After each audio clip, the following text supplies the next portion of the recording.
Hey there, folks. Welcome back to the Overflow. My name is Micah Curtis.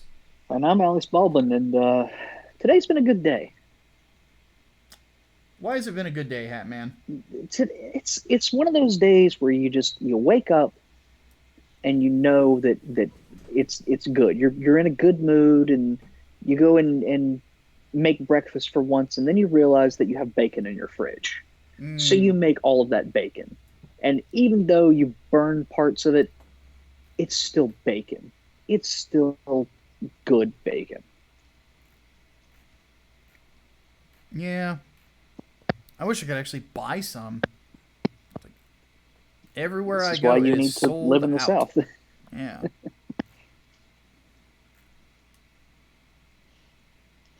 But yes, today is a good day because bacon is good. Yeah. Been a pretty good day, too. Um, I put out a video on YouTube just for fun because I realized that the lead character of Gears Tactics looks like ridiculously like me, Oh like God. down to the hairstyle and everything. And like our beard is exactly the same too. And I'm like, shit. So Well, I threw out a funny video, and of course, a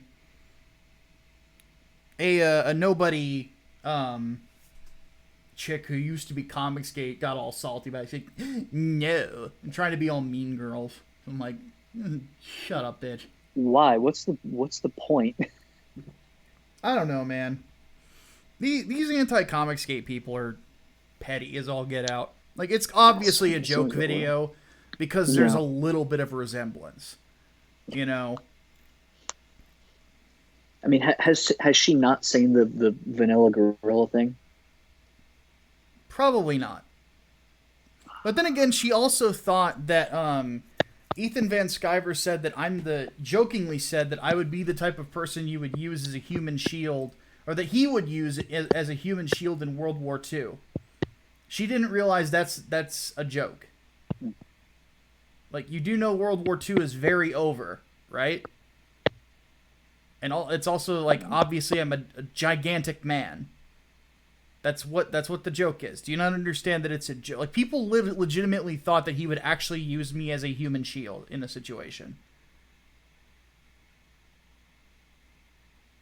Like, folks, just so you know, like, the scenario that he's pitching would require him to carry me in front of him, and I don't think Ethan's that strong. I don't know. People seem to think that, like, jokes made mean that, like, you actually hate that person. I'm like, do you people just have no That's friends? even then, like that's a male bonding thing anyway, is shit talking each other. Yeah. So, I mean, hell, you and I do it to each other every show. yeah, for God's sake, there's a shame the Hat Man button. Yeah. But this is just sort of the weird thing about being online is, like, everybody wants to read things into what's going on that just aren't there. It's very strange to me. You know, it's like, look, I get it. You don't like me. You don't have to like me, and it's never a requirement to like me because I know I can. I have a No, very prickly demeanor. But Jesus Christ, like, don't imagine conflict where there is none. You just end up looking like seriously. a fucking conspiracy theorist. Yeah. So some people are just petty. You know, it's really weird. I don't understand it. I Yeah, don't understand why they would want to feel that way. It just takes too much effort. yeah. Just some people just are miserable all the time. It's like I used to live like that, and I think to myself that I'm glad that I don't anymore. I'm glad Hmm. that life is a lot better, and I just try to cherish it for what it is. You know. But in other cool news though, I got Vinny Tartamello's Through the Woods in this week. Plus the shirt that I'm currently wearing, and I did have to cut the sleeves off of this one, obviously, because this is me we're talking about. Hey, another joke. I don't actually hate sleeves and want them all to be destroyed, but I certainly do that a lot. But I one of my favorite. Exterminatus on all I know, sleeves. right? Hey, we don't actually own an actual interspace fleet either. Darn. Hey, hey, when we press the fuck 'em button, we neither want to shoot them nor fuck them. Yes, exactly. Though with some It's of them, amazing how context works. I know, right? But it's one of my favorite strongmen, mostly because of his personality. He's a guy named Robert Oberst, and his whole thing, his gimmick is that he's strong and pretty. That's what he always says, right? Mm-hmm. And so he sells shirts that just say strong and pretty. I'm like, you know what? I am both strong and pretty good looking for a guy who is over 300 pounds, so I'm buying one. So I did. And oddly enough, I didn't get it in black this time. I actually got it in olive green. So, gotta mix it up. But yeah, he's one of my favorite strongmen. Him and, I'm not a big fan of the Mountain. Because he kind of can be a diva. Which, Yeah. how a 350-pound giant could be a diva is beyond me, but whatever. Oh, that's what happens when you get fame. Yeah. But like him, and I like Martinez Lisi's a lot, and Brian Shaw, because he's one of the best ever. And then Nick Best is another one, who is a guy who's not as big of a strong man as some other dudes, but he is deceptively strong. Oh. He has the world record in the hip lift, where his hip lifted over 1 ton, and he has the world record in the shield carry. I don't remember what the amount is, but so let's look that up real quick. But he's another one of my favorites. Eddie Hall is also pretty fucking cool too. He's the first guy to ever deadlift half a ton off the ground. Where is? I don't remember how far he took that shield carry, but I'm gonna find out.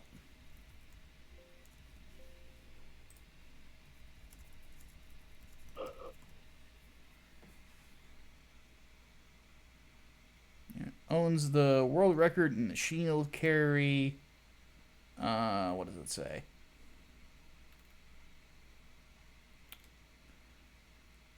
Huh. Oddly enough, it does not say the amount. I want to say it's like, it was close to a football field in length, and that's like over 100 kilograms. Mm-hmm. So, very strong dude. One thing that will always surprise me though about strongmen stuff isn't just how strong they are; it's how much endurance they have. Mm-hmm. Like, some of the stuff that they can do is pretty crazy, because it's not like powerlifting. Powerlifting is literally just lifting weights, Olympic style lifting. Whereas strongman competitions has elements of that, because you do deadlift and shit like that. But Right. a lot of it is not just lifting weights, but also lifting awkward objects. I mean, for God's sake, the Arnold Classic, they introduced the fucking Wheel of Pain from Conan the Barbarian. That's hardcore. I love it. I mean, I'm just thinking back to the Scottish games, just literally tossing Oh yeah, they had an trees, episode based on logs. that. Yeah. That's the best episode of The Strongest Man in History, in my opinion. Yeah. Because like, it's kind of crazy to see though, because like they tried to do the caber toss, and only one person was able to get it right first try. You know, it's tough. And then, you know, oddly enough, Robert Oberst was the one on that show who he beat the other guys in the caber toss, and he also beat them at putting the stone as well. So he's a beast of a dude. Yeah. But anyway, Highlanders are entertaining as hell. Yeah, I love strongman stuff. So let's go ahead and get to the stuff though. Get to the real stuff here. Oh, or should we talk about the turkey? So funny story. Let's get to the meat of this. So funny story. So some of you might have seen on Twitter that Hatman posted a random snippet from one of our business conversations where I'm talking about how I've been hyping up 3 Nights 4 Days. Shameless plug because it's right behind me. But I say just randomly because I've been showing off art from that book ever since art has been turned into me. You know, I I put on I just said this offhand comment that I'm like, so instead of basting the fear turkey, I've been basting people in hype. So instead of fucking the fear turkey, I'm gonna fuck the hype turkey. Yeah.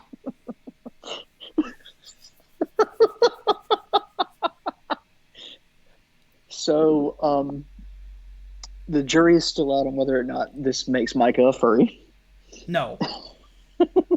because we don't know if feathers are the equivalent to fur. Well, like you don't baste live turkeys. It just makes it worse.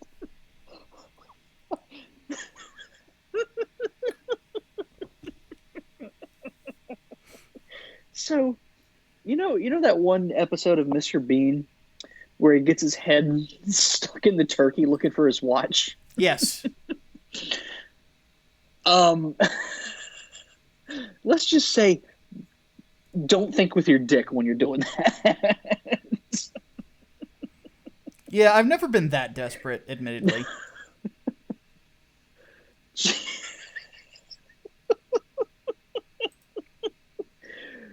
Oh God, this is gonna kill me. Let's get to the actual Yes. overflow. So where should we start? Politics or entertainment? Oh, let's start with entertainment. Let's keep the fun stuff going. All right. So Ultimate Agent wants to know. That's actually a statement. So guys, for during like the Q&A segments, could you please refrain from like statements, because like that's people are trying to get their questions in, so we might have missed something Yeah. right there. So but we're gonna skip that. Nick White wants to know, what are our thoughts on the male ex-Legoland employee suing for discrimination and wrongful termination by his majority female co-workers and bosses? I'm not familiar with this story. Neither am I.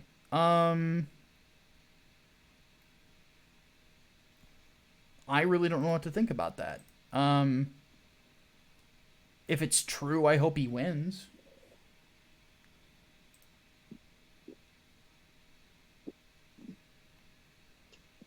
Yeah, that's really about it. Let's see.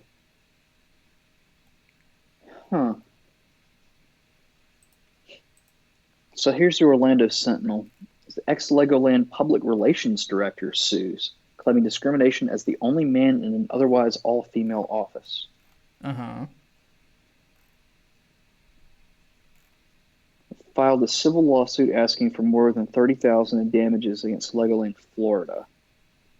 Said he was yelled at and humiliated regularly during his 8-month tenure at the Winter Haven attraction before he says he was wrongfully fired. Let's see.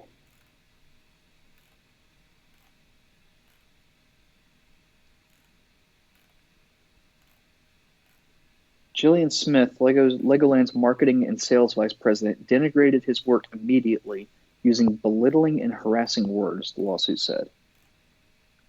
He said he faced criticism when explaining media trends. Smith accused him of making excuses, the lawsuit said. When a female colleague presented similar information, her response was that it was vital industry information, the lawsuit said. Regularly humiliated, told there were problems with his work without getting feedback. Only full-time male employee in his 18-person department. Jesus.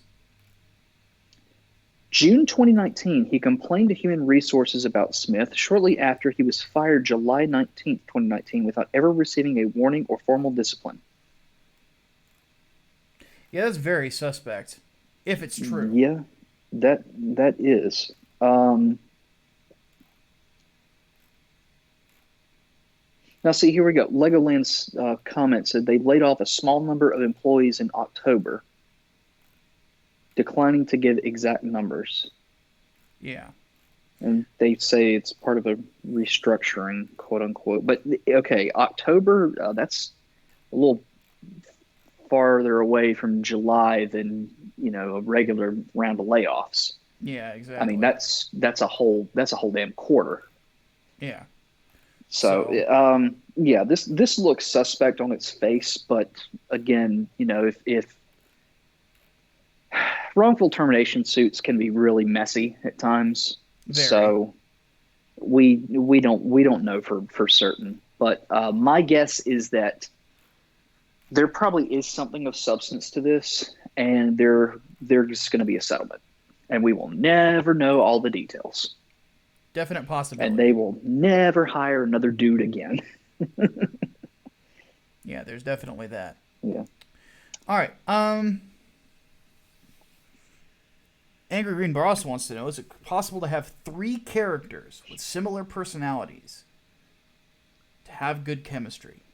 Yes, but only if they disagree on fundamental things. Yeah, pretty much. Because if they're just, If they're the same dude, it gets very boring very quickly. yeah. Imagine, Yep. imagine if Gears of War was only a three-man squad. It was three Marcus Phoenixes. That would have been a very boring video game.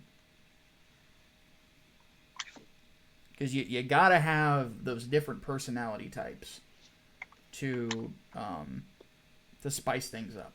Yeah. Take we reference this scene a lot. The rooftop scene from Daredevil season 2. Frank Castle and oh, for God's sake, why am I forgetting Matt And Matt Murdock? Murdock. Yeah. How am I forgetting his damn name? They have very similar personalities, but disagree on a fundamental thing, and that's whether or not it's right to kill people. Yeah. And the whole episode is structured around that disagreement, and that's what makes it interesting, and that's what makes their dynamic interesting.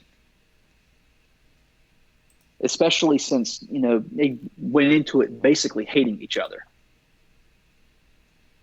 So if you're going to have three people that are all, I don't know, like lawful good, they do need to have some serious disagreements about things. Otherwise, it's going to be bland, and you won't be able to tell anyone apart.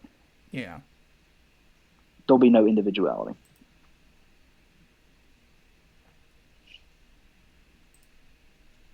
All right. Next question. Gojira wants to know: how would we continue Dutch's story post Predator? Modern or an alternate Predator 2? That one's on you. That's the thing. I don't think I would. Or at least I wouldn't. I wouldn't feel the need to feature him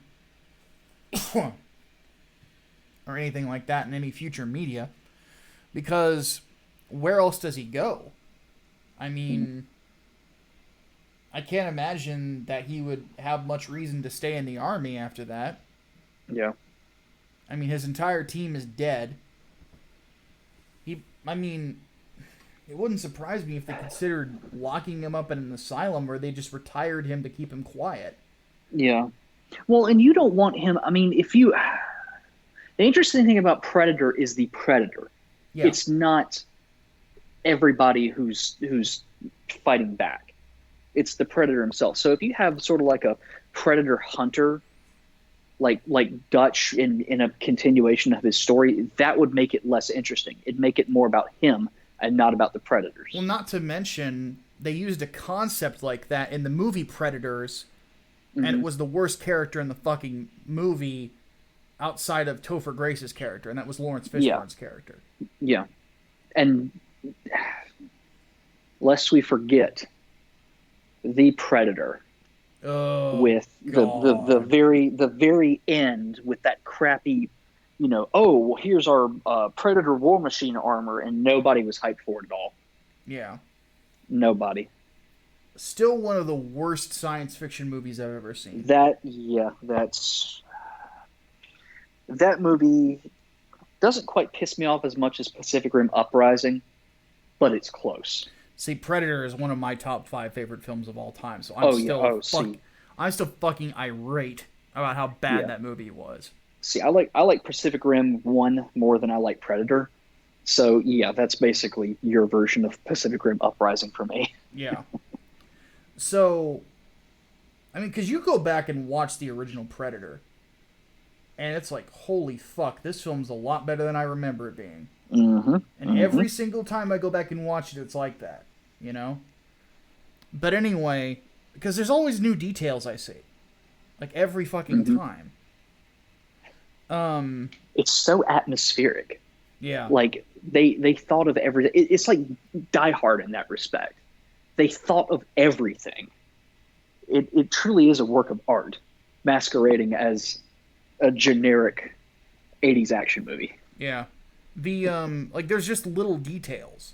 Like, one thing I noticed when I was watching it last was, when the Predator, during the manly shooting scene, Mm-hmm. you know, obviously they're shooting in the wrong direction because the Predator steps off Mm-hmm. towards, it's towards his left. But here's one thing I noticed.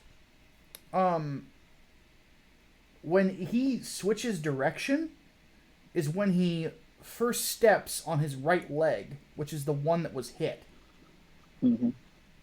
So that's when he realizes, I gotta get out of here. Because he was Mm-hmm. hit by a 7.62 by 52 millimeter round, because Mm-hmm. Max trademark weapon is an M60. Mm-hmm. So, ouch. Yeah, there's a ton of little details that if you really pay attention are just phenomenal. But then again, and this is the thing about Predator, is it's directed by John McTiernan, the same guy who did fucking Die Hard. Which is exactly why my example, little things. They thought of everything. Yeah.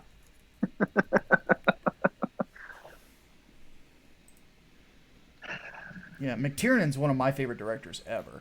Mm-hmm. Like, he's fucking fantastic. But anyway, so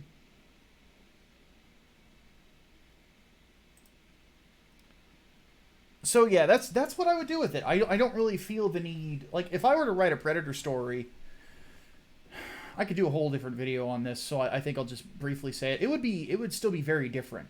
But I wouldn't feel the need to have any continuation of either Dutch or Harrigan. So, and I like both characters quite a bit, but some characters work better in a one-shot scenario. Those are very good examples of it, because, yeah, it's just they're just better as a one-off.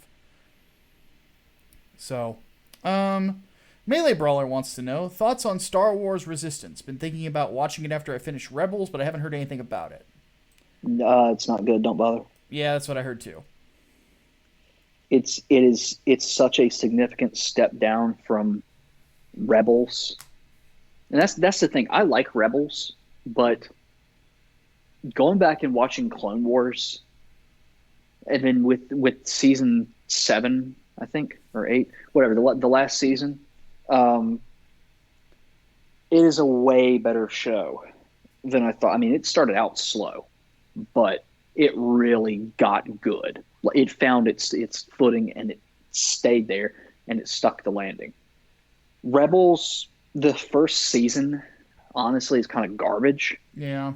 And then once you get to season 2, especially the finale of season 2, then you're like, okay, now this is getting really good. Yeah. And then after that, it finally, it has its footing, but it doesn't last that long. Yeah. But it still, I think, does pretty well for itself. Not exactly sticking the landing, but it does pretty well for itself. Resistance, on the other hand, doesn't really know where it's going. You don't really like the characters. You don't really know the characters that well. They all seem just like, tropes or archetypes or whatever, and don't really move much from there. They're too flat. And then it just ends. I think it's like 2 seasons long, Yeah, it didn't do and very well either in the no, ratings. So it did not, and the art style did not do it any favors either. Because Rebels' art style was kind of controversial, but honestly, I wasn't that upset by it. yeah, it wasn't that Clone much of a Wars, departure from Clone Wars. no, Clone Wars was great, and good God, if you've seen like some of the fights, especially the Ahsoka versus Darth Maul fight in the last season, Mm-hmm. that's that's some of the best animation I've ever seen. And I know like they used motion capture for that, but it's so buttery smooth. Like it's so good. It's so damn good. Um, no, Resistance is just. What do you know about the latest animated Spider-Man series that's been airing on I think Disney XD? Nothing. I think it's called Marvel Spider-Man. Yeah, I have no Um, clue about it. okay, so those of you who know about it will probably know where I'm going with this. If not, watch a couple of clips from that and then watch some of Resistance, and you'll see like that sort of jittery animation style that seems like too flat for its own good, but at the same time, like every movement seems exaggerated. Nothing really flows naturally. Even, simple things like just talking, that it's a lot like that. And that's also an issue that I have with the uh, that Spider-Man series too, and why I won't watch it. Is too No, it doesn't work. It is not pleasing to the eye. Well, there you go. So yeah, TLDR, don't bother. Resistance is garbage. Let's see here. Hardbold wants to know: have we seen the recently started series The Chosen? It's a No, take on stories in the Gospels in series format. no, Nope, I haven't even heard of it. neither have I. And to be honest with you, I don't really watch a lot of TV shows about the Bible because I would much rather just read the Bible. You know, Yeah, it's kind of keep something in mind. Studied theology, as in went to college for it and did intensive courses in between semesters. I've read more of the Bible than most people do in their entire lifetimes. I did that within 2 years. I can't just like sit down and watch something Bible oriented. And then whenever I've been watching live streams of my church, I've been dipping out on the sermons because there's literally nothing that the preacher could say that I haven't already heard. So that's when you graduated from milk to solid food, as it were. yeah, there's levels to this. It's basically the best way I can sum it up. Like, I'm kind of operating like for me to have an interesting conversation on the Bible, I have to talk to somebody who studied it as much as I did, if not more. The only reason I didn't get my bachelor's is I made the mistake of getting married early. Hmm. So, if I had never been married, sadly, the sad thing is I probably would never have taken this path in life, and I wouldn't be a comic book writer. But I would probably be Dr. Micah Curtis, having a doctorate in theology and apologetics. Hmm. So, speaking of that, did you see that Ravi Zacharias passed away? I did see that. Yeah. Yeah, that was sad. Felt so random. I mean, he had just done an appearance, I think, like last week. Did they ever release cause of death? Well, he had cancer. Oh, yeah, Yeah, that'll do it. but it just eventually caught up to him, I guess. Ah, cancer sucks. Yeah. All right. Final question for entertainment. Tyler Jorgensen wants to know favorite underrated video games with wasted potential. How would you fix them? So let's just pick one each. Okay. My pick was, and always will be Bionic Commando, the last gen version, because I love that game. It's the mechanics of the game are amazing and ridiculously fun, and I still maintain that gameplay wise, it has one of the best campaigns that you'll ever play. Mm. But the story is fucking stupid. His wife is his arm. Your wife is your arm. My favorite way of describing that storyline is that is the stupidest thing that I've ever heard since I called the Walrus Hotline. That's from Zero Punctuation. And it's like, yeah, that's about right. Because it's like, there's no explanation for why his wife had to die for that arm to be made. Yeah. You know, it's like, why don't you do it this way? The arm has to be hooked up to him, so to communicate properly with the bionics, an AI needs to be present. The neural network of the AI is based on his wife, who was dying of cancer at the time. Which is why he still has visions of her. Boom. I just fixed the entire story for you. There you go. But that's why I'm awesome. There you go. And you should sign up for the mailing list for 3 nights, 4 days so you can get more awesome writing. Oh my god. Let's see. Mine. Kind of controversial to call this underrated, but I enjoyed it for what it was, but it could definitely be better. Duke Nukem Forever. That's a very good pick. Duke Nukem Forever was pretty much exactly what I expected it to be, which was a rather disjointed game with some Duke Nukem quips in it that was supposed to be released around the same time that the first Modern Warfare came out, which was, I think, 2008 or I don't remember exactly, but I know it came out several years after that. Oh yeah. So with that frame of mind, I enjoyed the game, but the load times were ass.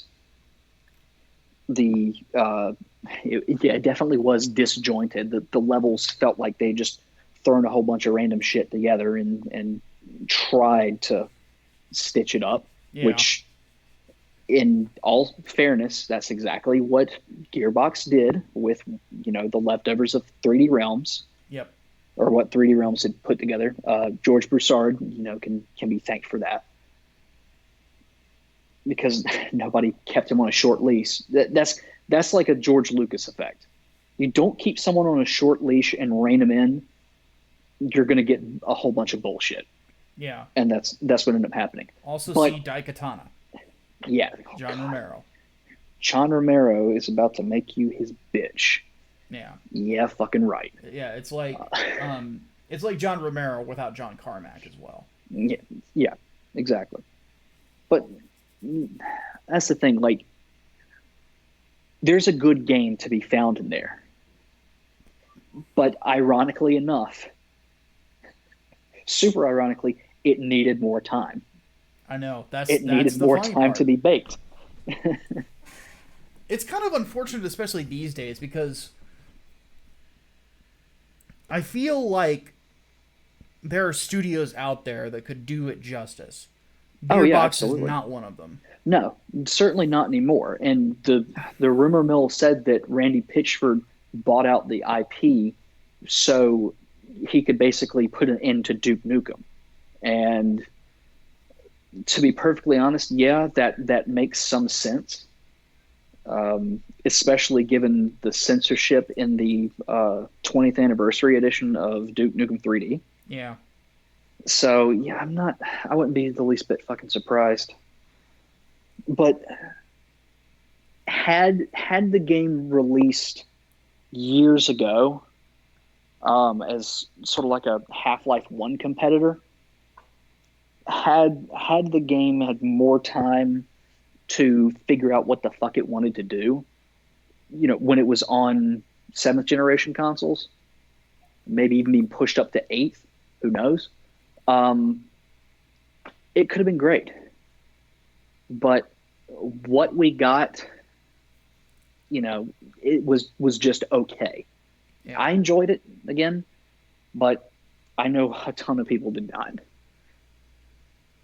Yeah, I find it just endlessly frustrating. Like, I would love to see a developer like Crow Team or People Can Fly be given a big budget with it, with Duke Yeah, Nukem, and just let them go nuts. Because, yeah. like, if it had the direction and love that Doom 2016 That's and Doom exactly what I Eternal was about to had, say. yeah, That's like it exactly could what I was going to say. it could literally light the fucking world on fire. Doom managed to do all of that. Like I understand the whole weapon switching thing in Duke 3D, and they threw enough of those weapons like as needed across the field. Yeah. So it really wasn't that much of an issue, but bring the fucking weapon wheel from Doom in there and you've already solved a good chunk of the game's issues. Mm. The thing for me specifically though is just the lack of ability to really capitalize on it, and now just the unwillingness. And Yeah. here's the thing: people get on EA for IP squatting all the time because of this, like a group of what would now be considered, weren't probably not at the time, but would now be considered niche PC games from however long ago. They're just squatting on those IPs, and I can understand that frustration if you were a big PC player 10, 15 years ago. But at the same time, Gearbox is squatting on Duke fucking Nukem, one of the biggest FPS franchises of the early days of PC gaming. Yeah. I think that's the greater sin. And it needed one game to be that. Like one was all it took to become a legend. Yeah. And that's the thing too. I think also there's a reluctance to do anything with it too because of Current year, I know. yeah, which That's bullshit, just though. I remember when those articles were first dropping after Duke Nukem came out, and the reviews reflected it too. Like, is this misogynistic? Is there a place for this game in current year? And it seemed like everyone was saying, yeah, like he's out of touch because he's out of time. But that's the thing. Even in the 90s, Duke Nukem was sort of out of time because he was a throwback to 80s action heroes. Yeah, that was a big time for political correctness too. Yeah. And people really do forget that. Yeah.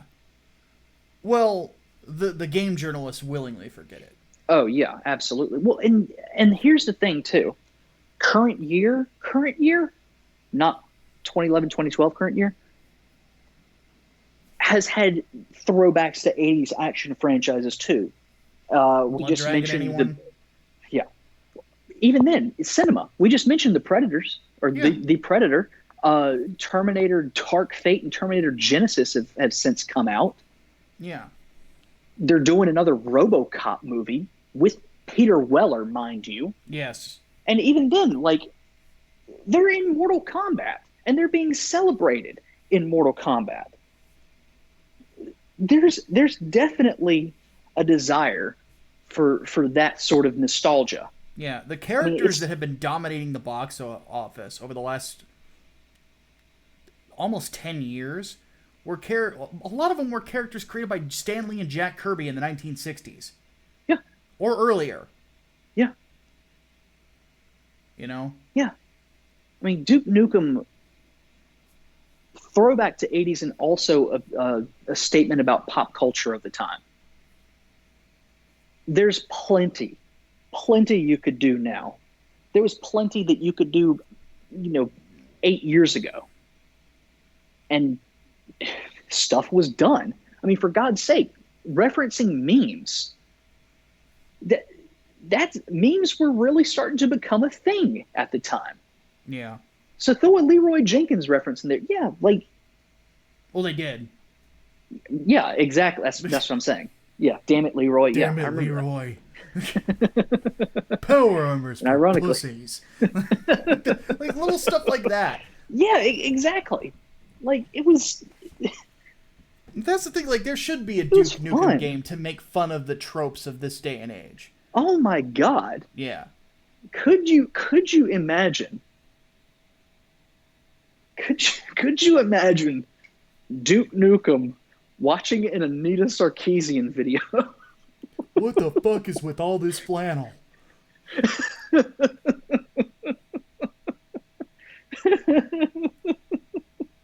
This bitch looks like she gives the worst head.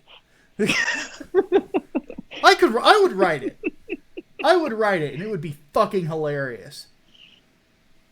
Oh my God. But that's the thing. Like the studios that would probably be willing to like let the character be who he is are kind of few and far between. Yeah. Though Like running with scissors, maybe. no, well that's the reason I brought up um what's their name? People Can Fly. People Can Fly. Because Yeah. they did Painkiller and they did Yeah. Bulletstorm. Oh yeah. Um, what's another good one? Like I mentioned Crow Team, but they've already got Serious Sam. But Yeah. who else is there? God. I could see Warhorse Studios who did Kingdom Come Deliverance. Hmm. That I think they would embrace that. Daniel Vavra Hell. is a great dude and Oh yeah. very solid writer, really funny guy, and he fucking hates political correctness. Oh yeah. Um, Hell, even id. The great irony of id doing a Duke Nukem game, but based on their UAC hologram and Doom Eternal. yeah, Good God, I was laughing at that thing a ton in the game. It just had some of the best one-liners. So yeah, that'd be awesome. And the jokes write themselves too of id doing a Duke Nukem game. oh yeah, but either way, it's like that to in my opinion is the greatest sin of all IP squatting on Earth. Yeah. Like Jesus fuck, seriously, it would be so cool to have a new Duke Nukem game, but Yeah. no. If I wrote a Duke Nukem game, I would make fun of Anita. I would make fun of Bob Chipman. I would make fun of Jim Sterling. I would make fun of game You can journalists. just make fun of like all them, make fun of YouTube. Yeah, I'd make fun of YouTube culture. I'd make fun of cancel culture.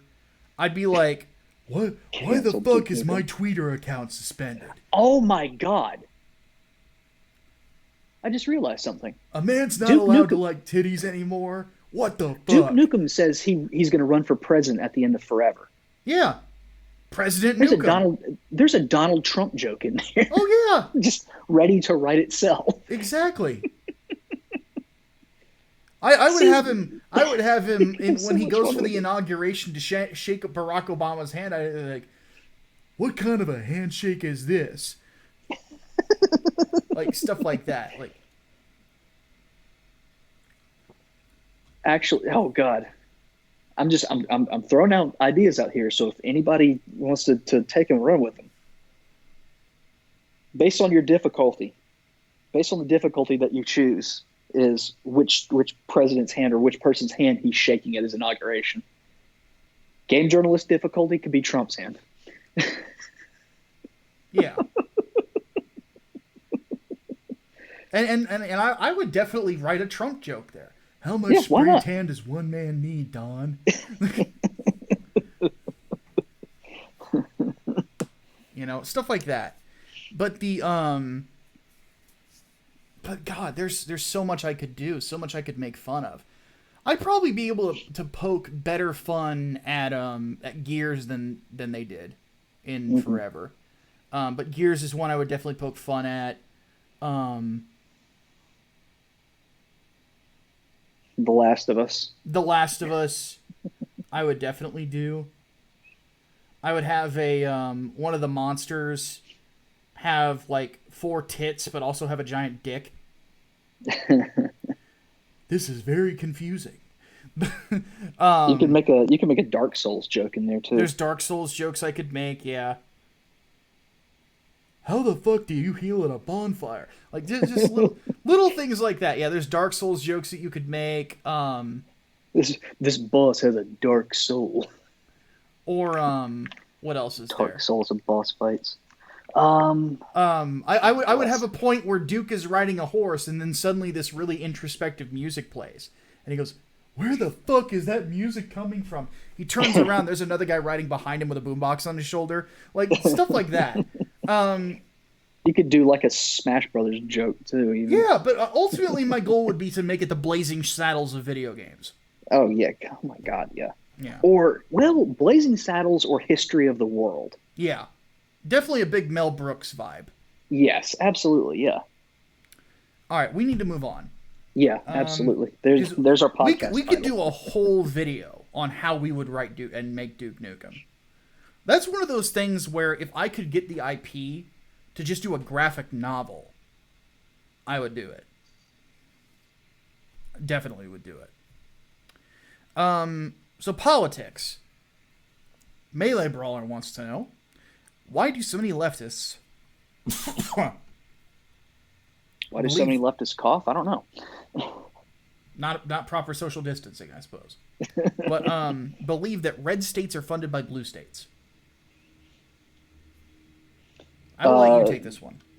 because they see fiscal conservatism as a failing economic policy, and think because red states have like poor education, then they're idiots who don't know how to run anything, and therefore they have to be propped up by the elite, the superior blue states who somehow have surpluses but are also in significant debt at the same time. It doesn't make any sense. I think a lot of it is just based purely on um, yeah, for lack of a better term, elitism. Like, we don't want those rednecks. So everyone in a red state is a redneck, even if they don't live in the fucking South. Yeah, it's just disdain for them. Um,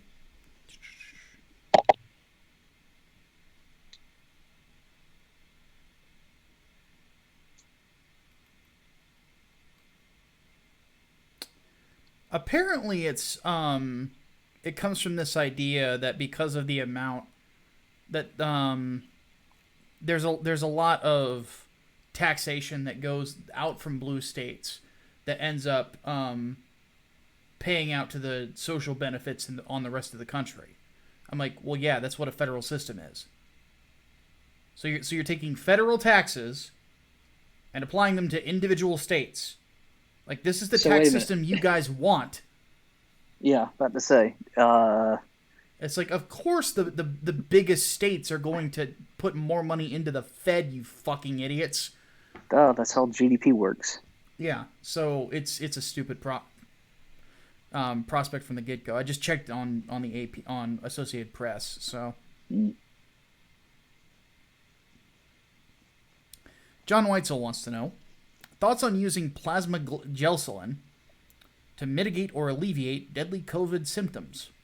I have no idea what that is, Me neither. So we're and definitely I not the am right people to ask. yeah that, and I am not a doctor. I've got medical professionals in my family, but I am not a doctor, so I can't Yeah. speak to any treatment. My statement was always the same. If it works, do it. If the research shows it works, then go for it. Yep. Daniel Parker wants to know: do we think Ted Cruz's Script Act will become law? What What is the is the Script Act? script of? I want to say I know what it is, but I don't. Oh, okay. So cutting off Hollywood studios over complicity in Chinese censorship.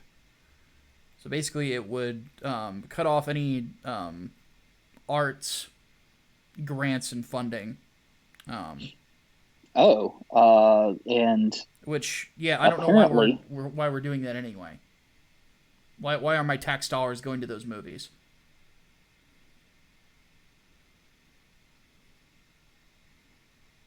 So, so apparently he had expanded it too, and this is just today. Um, Previously threatened to sever ties between the studios and the U.S. Department of Defense, the bill submitted on Thursday includes all federal agencies, which would include entities like the U.S. Coast Guard and NASA. yeah, I agree with it. So So, hopefully, but I don't know. yeah, The because House is that's, going to need to flip. yeah, oh, yeah. Yeah, because that's, I mean,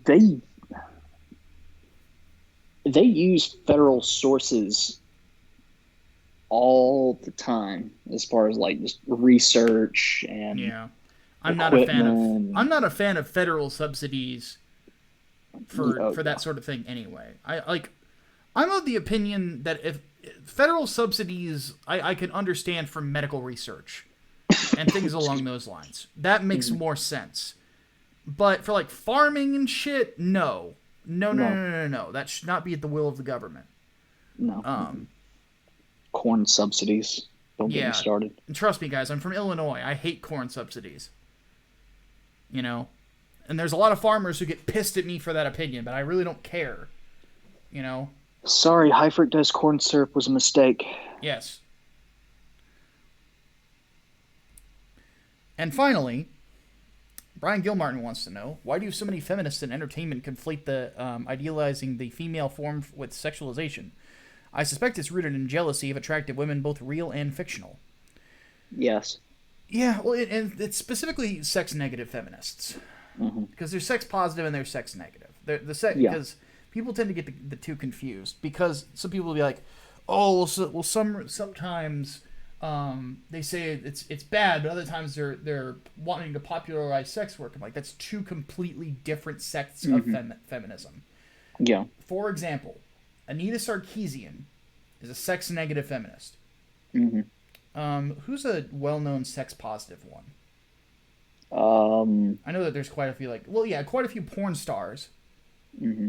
tend to be sex positive feminists. Um, I don't know, like Lacey Green, I guess. Lacey Greenwood actually, yeah, she'd be a very good example of a sex positive feminist.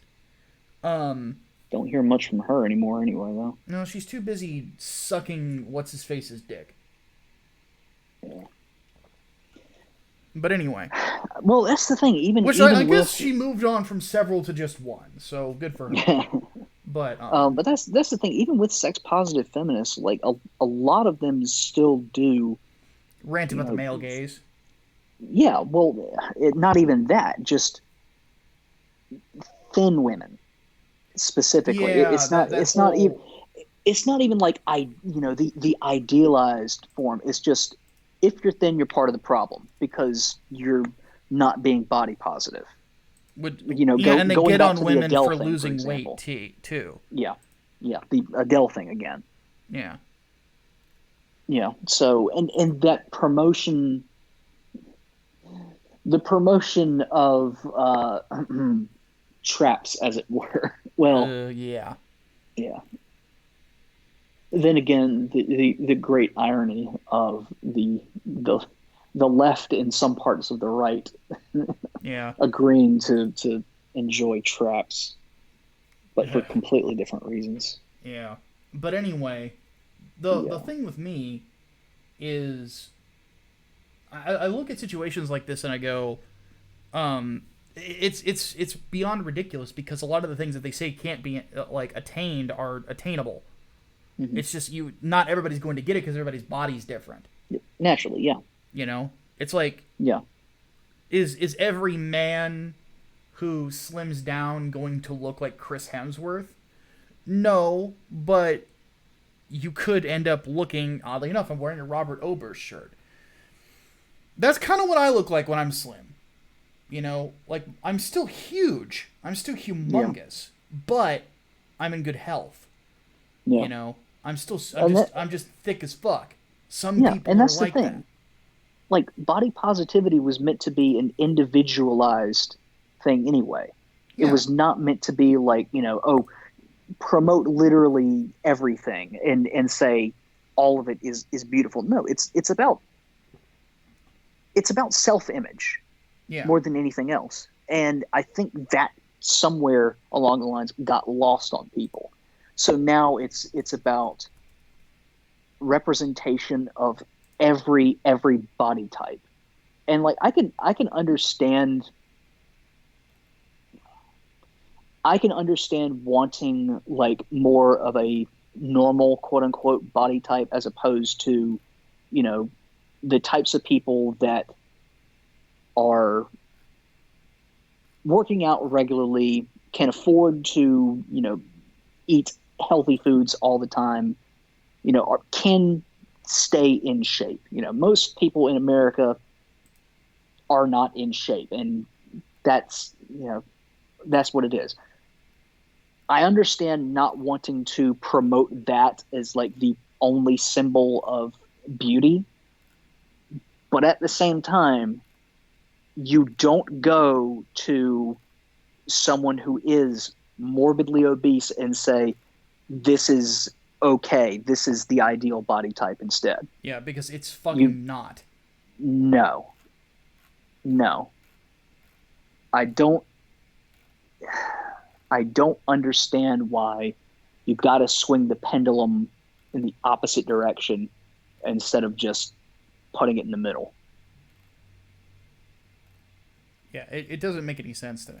Yeah. You know, because there are curvy women out there who are Oh, and women who absolutely. are plus size that are in Yes. great shape.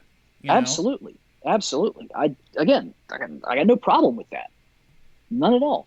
but yeah, the big thing is But like there's don't. some there's a difference between healthy and unhealthy, and Yeah. promoting lack of health is a Yeah. dangerous precedent to The set. healthy at every size movement is Is dangerous. It's bullshit. It's It's factually dangerous. bullshit. It is absolutely there is no reason to say that you are healthy at 800 pounds. Yeah. Now, No, no, can't like absolutely not.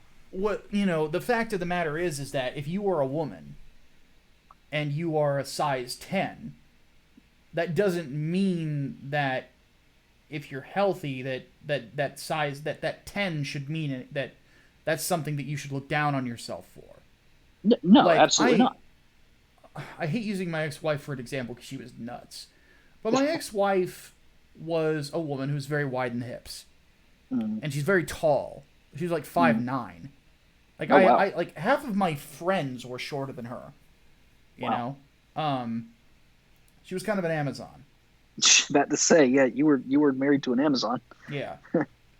Well, she was the only person who could handle me. So, like, seriously.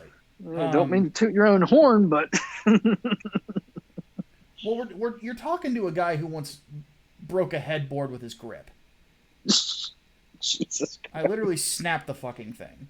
I Like, guess you didn't have any candles sitting on top of it. oh, that would have hurt like hell. No, that was during the marriage too. Like, I don't even where were we? Oh, no, it was yeah, it was ours, and we were going at it. And it was very intense. And I was gripping that, and then suddenly a little bit of leeway went and just went, and I went, oh shit, because her parents had bought it for us, and it was apparently expensive. And I'm like, well, it Oops. certainly wasn't made well. Yeah. And then she looks at me and goes, well, they didn't expect giants to grip it. So, but anyway, True. but she wore a size 10. But then again, she's taller. She's Mm-hmm. wider in the hips. That's just how Yeah. she was built. Yeah. Some women are like that. Yeah. And I used to tell her all the time, it's like, honey, you have abs. Like, who the fuck cares if you wear a size 10? You have abs. You have, thick legs. Like, why the fuck does that 10 matter so much? And so I have some insight into that. I also have 4 sisters. And that's something that, like, my mom is a wide hipped woman too. And that was always something that she would get teased about, whenever she was, a kid. You get a big butt and stuff like that. That sort of thing is silly. And my mother was in shape, like, for a good chunk of my life. So, it was only when her depression really started getting to her that she put weight on. Yeah. And then, I know how that goes. Yeah, I have other family members like that too. And it's just one of those things where it's like you just don't have the same build. But the problem is encouraging obesity. Yeah. It's not something to encourage. I speak as someone who is currently obese. Like, it's not good for you. I hate it. No.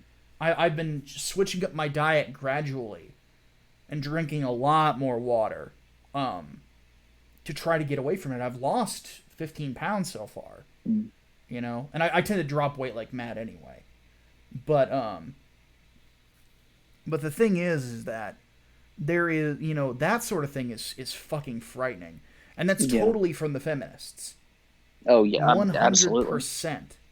Absolutely. And it is one of the most, and this is my big problem with it, is like the things that I find are advocated the most by that wing are some of the most unscientific and dangerous things that I have ever seen or heard. Oh, yeah. Good God. Saying that the doctor is wrong for saying that you have a higher risk of heart problems because of your weight. Like, no. No, that is not. That is supported by science. The fact of the matter is that most people's bodies cannot carry that much weight constantly. They're not meant to. Yeah, like you got to think of it this way.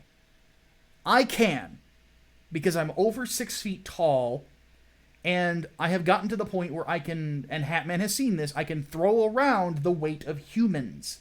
Yes. Once again, thick boy status. Like even at my slimmest, I'm still my chest size is not different. It's still at 50, no, it's actually down to 52 whenever I lose weight. But same with my waist. Like, I don't lose a lot of inches off my waist when I slim down. Like, maybe 2. It's my stomach that shrinks. But it's things like that. It's like, I'm built like this. I am a giant human being. There's not a lot of people that are built like me. And if you are not one of the people built like me, you cannot carry that much weight at all. And I don't look as heavy as I am. You look at me, most people who try to guess my weight are 80 pounds off. That should tell you something. People look at me and they go like 270. It's like, nope. So, I'm built like that. I'm built huge. Some people just aren't. Like, my dad's a really good example. My dad's 5'6" and weighs at about like 150. My dad's a very small person. I've met people that are 5'6" that weigh over 300 pounds. That's very dangerous. That's the sort of thing we're talking about, Yeah. It's, be very specific. It's encouraging obesity. That's wrong.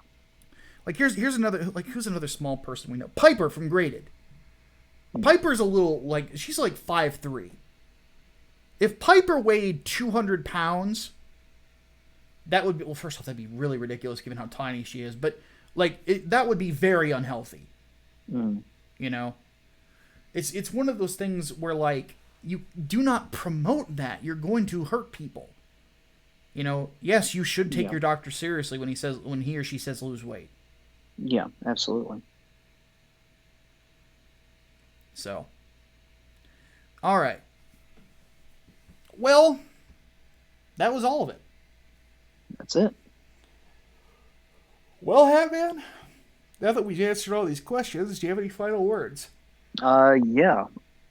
I gotta go to work and print a poster. Yep. And then, I don't know, maybe tonight we'll get to play some Gears. If the internet holds up. Yep. Fingers crossed. Well, it's held up during this, so. Well, we'll see how it goes. It gets worse at night, but. Yeah, fair point. We'll see. Yep. But anyway, guys, we will see you on Friday for the podcast. But until then, my name is Micah Curtis. And I'm Alex Baldwin, and maybe I'll post some poster pictures on Twitter. There you go. We'll see you guys soon. Davis Fault.